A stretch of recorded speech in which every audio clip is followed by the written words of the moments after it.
Avui estem fent una trobada de judo xics aquí al poble de Masnou i és una trobada on es volen fer unes activitats de judo que siguin lúdiques i que on puguin participar tots els nens i que on es puguin transmetre uns valors que siguin importants per a ells. El judo és un esport de lluita on s'ha d'aconseguir projectar l'altre d'esquenes a terra. Per aconseguir això és molt important que hi hagi la col·laboració entre les dues persones que estan practicant això. Ha d'haver la part en què un es deixi fer la clau i si es deixa fer la clau l'altre pot aprendre. I aquest component de col·laboració entre els dos judoques, en el que un es deixa fer la clau perquè l'altre n'aprengui, és un valor molt important que es transmet d'ajuda, de companyerisme dins del judo.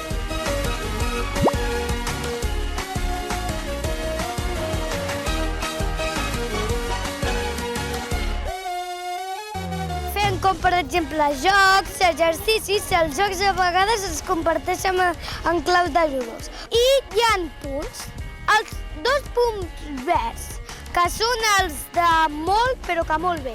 Un punt verd, que és un B. Groc B, xipi-xipi. I fem moltes coses, moltes tècniques, aprenem noves claus i cada vegada que ens fem més grans ja ens ho mereixem, ens donen cinturons nous.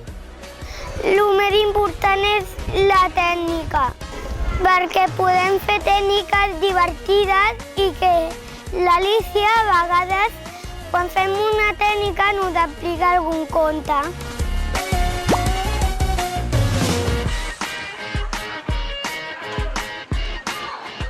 Des del primer dia ve contentíssim a fer judo.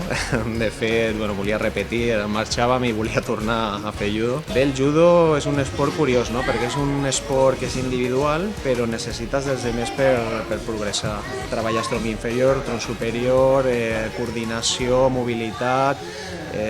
La veritat és que és molt complet, com a esport és molt complet. És un esport olímpic amb regles, fomenta l'amistat, el respecte, uns valors que són importants avui dia.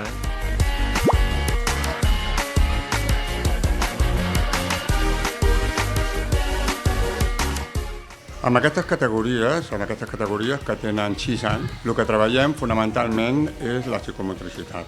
Llavors ells aprenen a caure, caigudes endarrere, caigudes cap a la dreta, cap a l'esquerra, fer la tombarella, primer de gimnàstica, i després comencem amb la botareta de judo, que la fem sobre el braç i a poc anem evolucionant amb totes les tècniques. Ells cada vegada que saben fer alguna cosa, jo els hi vaig donant un punt. És a dir, en aquest cas ells són cinturons blancs i quan tenen 10 punts groc, passen a cinturó blanc-groc. És una forma de motivació. Llavors, els que volen competir és totalment voluntari, mai obligatori, i és perquè realment ho desitgen, no? No obstant, el judo no és competició, o sigui, no està enfocat totalment a la competició. O sigui, el judo és una forma d'educació, una forma de vida.